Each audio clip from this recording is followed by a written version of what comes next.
bulan yang lalu memang ada barang angkutan material ya, bambu, datangnya malam. Terus paginya saya tanyakan, Pak ini buat apa? Buat pagar katanya. Pagar laut itu panjang Bang, emang yang biasanya kita mau lewat itu lurus aja gitu ya kan, kadang muter jauh lagi, memakan banyak waktu lah.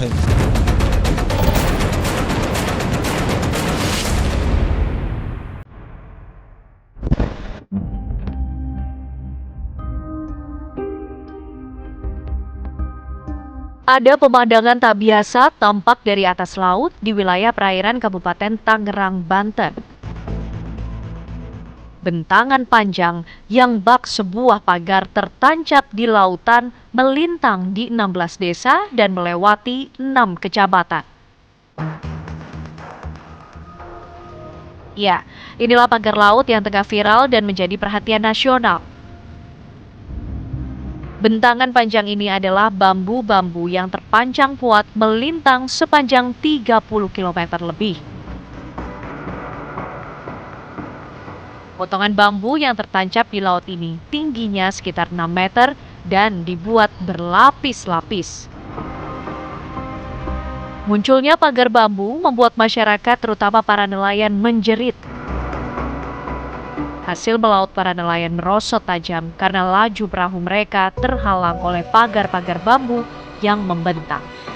Kalau kita memang dari kecil memang nelayan, bahkan kita punya perahu di situ.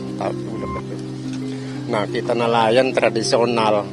Nah, sekarang terus terang aja, setelah ada pagar-pagar bambu di pinggir-pinggiran, itu merepotkan kita nelayan. Termasuk ini kalau pulang malam, sering nabrakin bambu, pagar-pagar bambu. Nah, tolonglah bagaimana caranya supaya kita seperti dahulu lagi.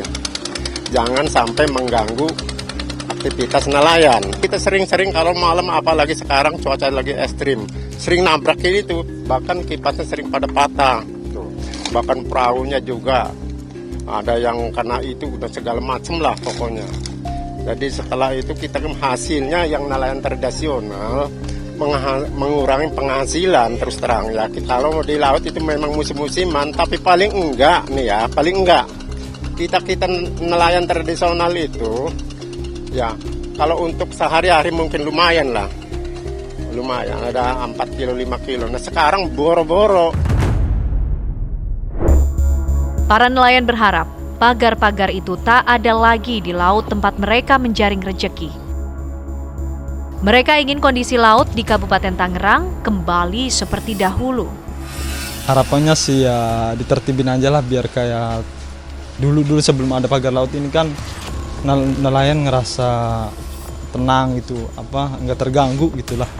Pagar laut itu panjang Bang, emang yang biasanya kita mau lewat itu lurus aja gitu ya kan. Ini memang terlalu repot, kadang muter jauh lagi gitu ya kan. Yang seharusnya kita singkat waktunya, ini agak lambat aja gitu. Memakan banyak waktu lah ini. Bahayanya perahu itu ya kadang juga ada yang patah-patah tuh ya kan, nggak kelihatan, kadang kena kipas juga Bang. Kadang kipas kapal bisa patah gitu. Saya juga ngerasain 2 kali patah kipas. Protes atas kehadiran pagar laut itu sebenarnya telah dilontarkan masyarakat setempat sejak bulan Mei tahun 2024 lalu. Awalnya, pagar bambu itu baru melintang sepanjang 7 km. Namun kemudian terus bertambah panjang hingga 30,16 km. Warga pun telah melaporkan kekhawatiran mereka kepada pihak dinas terkait. Namun, tak ada penyelesaiannya. Sebenarnya dari mulai bulan Mei Juni itu kita sudah menyuarakan hal ini. Ada beberapa segmen-segmen pemagaran ya. Lalu kemudian kita coba melaporkan kepada dinas terkait, tapi nampaknya para pejabat tidak mengetahui hal ini gitu ya. Jadi menurut kami ini satu masalah yang sangat-sangat fundamental bagi masyarakat, terutama para nelayan. Waktu awal memang pemagarnya sendiri mungkin kisaran antara 2 sampai 3 meter ya di daerah dekat dengan Pulau Cangkir sana ya. Kalau sekarang ini sudah membentangnya sudah sangat jauh. Dan ini kita cari-carinya di sela-sela gitu. Cukup rumit lah untuk bisa tembus ke arah pantai, ke arah laut. Ada ketakutan ya, maksudnya ini akan dijadikan seperti apa sih gitu, masyarakat tidak tahu.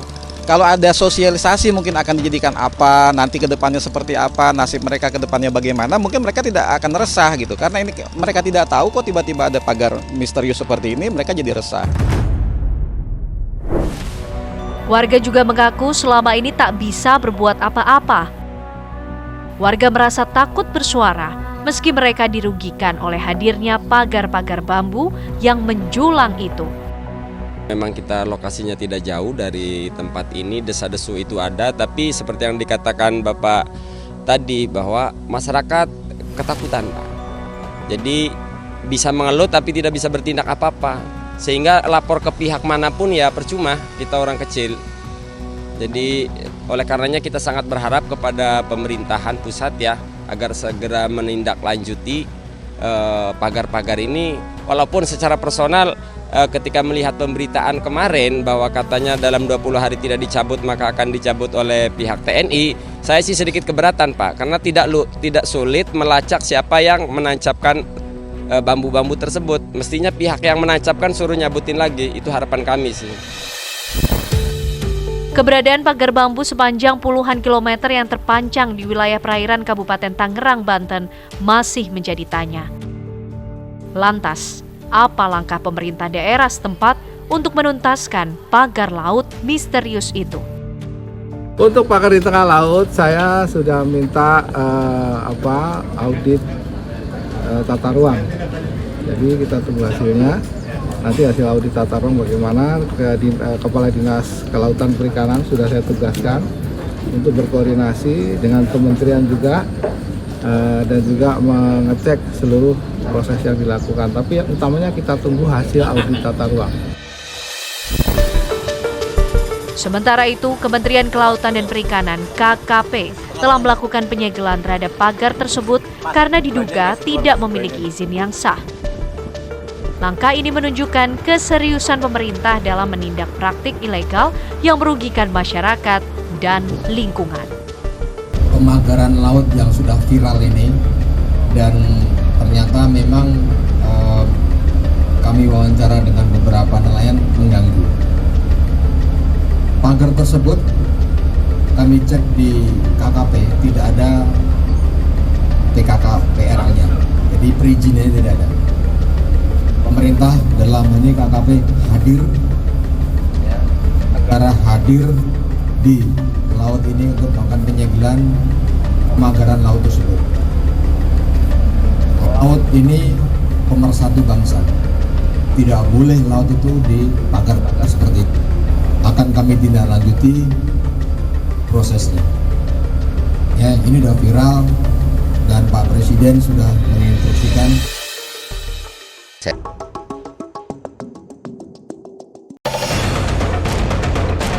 5 bulan yang lalu memang ada barang angkutan material ya, bambu, datangnya malam. Terus paginya saya tanyakan, Pak ini buat apa? Buat pagar katanya.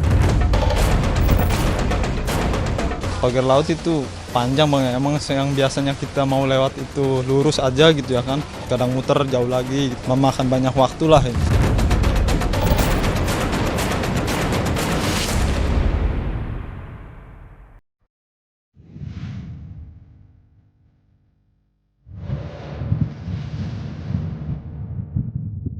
Pagar bambu yang membentang di pesisir pantai Kabupaten Tangerang, Banten ini menimbulkan tanda tanya besar di kalangan masyarakat, nelayan, dan pemerintah daerah. Keberadaannya tidak hanya mengganggu aktivitas nelayan karena panjangnya mencapai puluhan kilometer, tetapi juga memunculkan spekulasi dan pertanyaan tentang siapa dalang di balik proyek ambisius dan misterius ini. Sementara, warga sekitar pun mengaku tidak pernah dilibatkan dalam perencanaan atau pembangunan pagar tersebut. Misteri semakin dalam ketika fakta-fakta ditemukan, salah satunya pemasangan pagar yang terkesan mendadak dan dilakukan pada malam hari. Oh ya, waktu itu 5 bulan yang lalu memang ada barang angkutan material ya, bambu, datangnya malam, kurang lebih 5 mobil ngompoy. Terus paginya saya tanyakan, ini ya mohon maaf ini ada kegiatan apa gitu. Masalahnya kan nggak ada sosialisasi, nggak ada koordinasi lah. Apalagi mengajak untuk pemberdayaan itu sama sekali nggak ada. Karena saya di sini udah 25 tahun ya, tahu persis lah tentang wilayah lingkungan Pulau Cangkir. Nah, terus paginya saya tanyakan, Pak ini buat apa? Buat pagar katanya. Oh pagar. Yang mana yang dipagar? Itu yang laut. Oh gitu. Ini proyek dari mana? Ya ngomongnya si Agung Sidayu gitu. Ya waktu itu kalau nggak salah ada 10 orang lah tenaga kerjanya kurang lebih, dan kapalnya itu ada perahunya ada 3. Yang saya tahu itu karyawannya dari itu Mauk Ketapang. Ya, kebetulan memang kalau warga sekitar Pulau Cangkir itu ya pernah diajak juga ya sama RT waktu itu malamnya itu, tapi nggak ada yang mau gitu.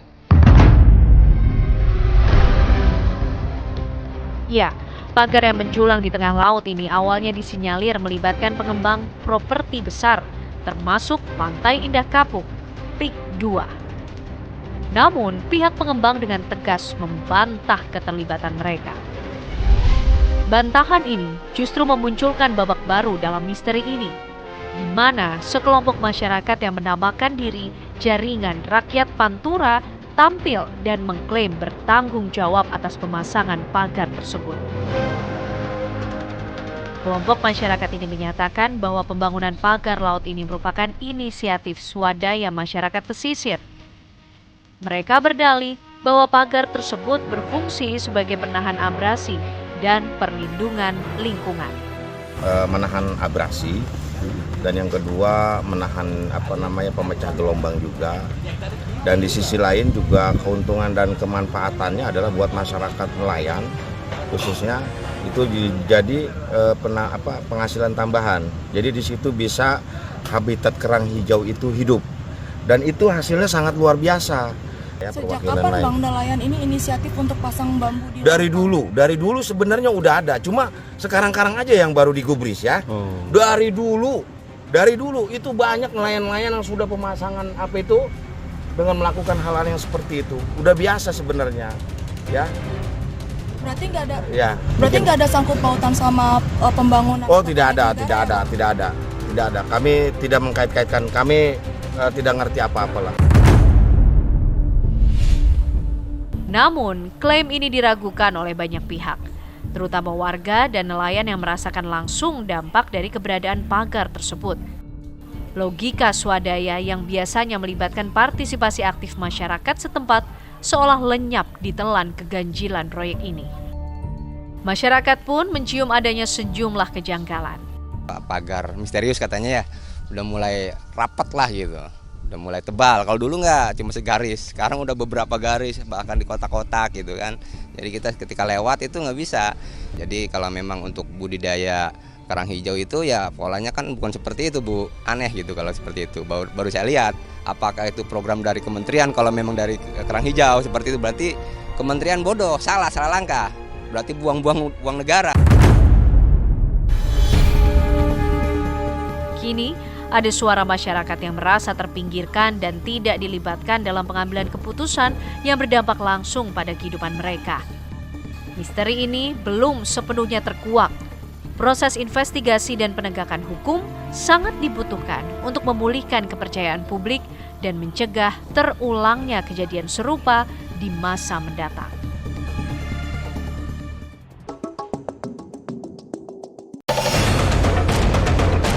5 bulan yang lalu memang ada barang angkutan material ya, bambu, datangnya malam. Terus paginya saya tanyakan, Pak ini buat apa? Buat pagar katanya.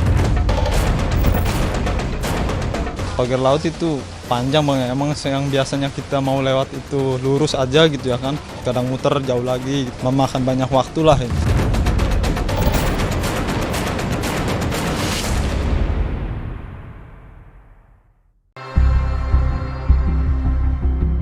Misteri pagar laut yang membentang di pesisir Kabupaten Tangerang semakin kompleks.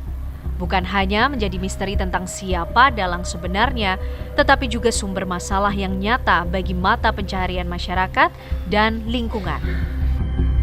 Atas polemik besar ini, anggota Komisi 4 DPR RI pun akan segera memanggil pemerintah dan pihak terkait, termasuk masyarakat nelayan yang benar-benar mengetahui kondisi yang sesungguhnya. Jangan sampai ada pihak-pihak tertentu yang membodohi atau memanfaatkan masyarakat setempat. Kami dalam waktu singkat sudah mengusulkan agar segera dijadwalkan raker, baik raker dengan kementerian terkait maupun RDP dan RDPU dengan pihak-pihak terkait, ya, dengan para dirjen maupun dengan kelompok masyarakat yang memahami secara pasti di lapangan, yang memahami dampak dari pagar laut yang ada saat ini, ya, sehingga kita masyarakat bisa segera mendapatkan kejelasan, ya.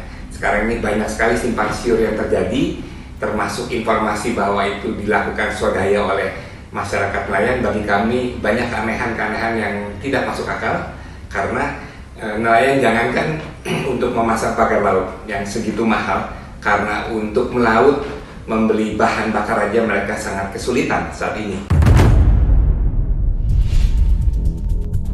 Bentangan pagar laut di wilayah Kabupaten Tangerang juga memantik suara kencang aktivis wahana lingkungan hidup Indonesia, Walhi.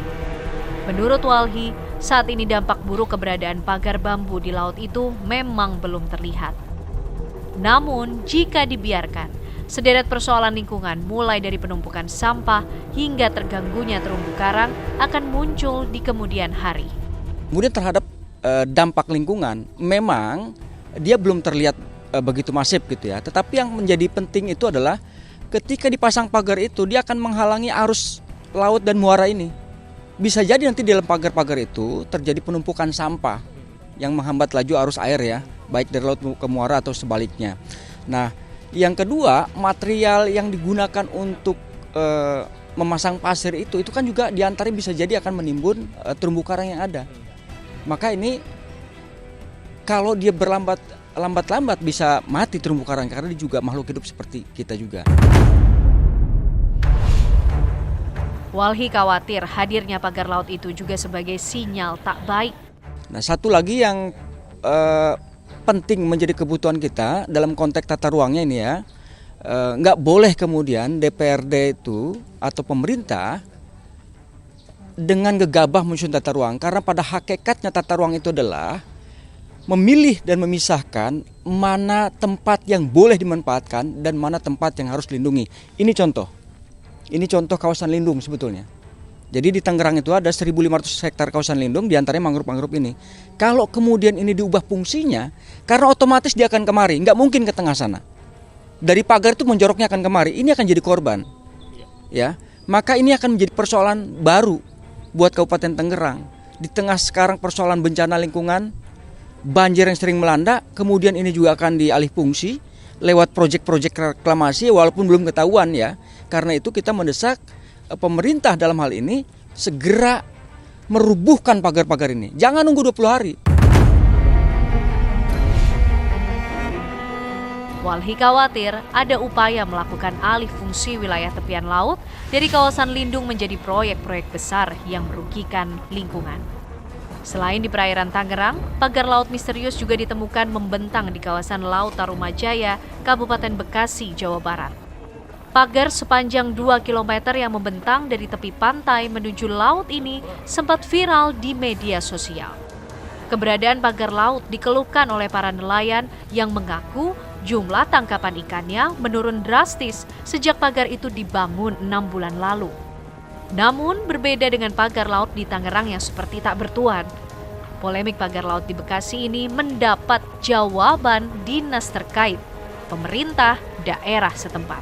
Perairan Paljaya khususnya ada pembangunan alur pelabuhan, di mana pembangunan alur pelabuhan ini merupakan tindak lanjut dari adanya perjanjian kerjasama antara pihak Pemprov Jabar dengan salah satu perusahaan, yaitu PT Tunas Ruang Pelabuhan Nusantara atau TRPN.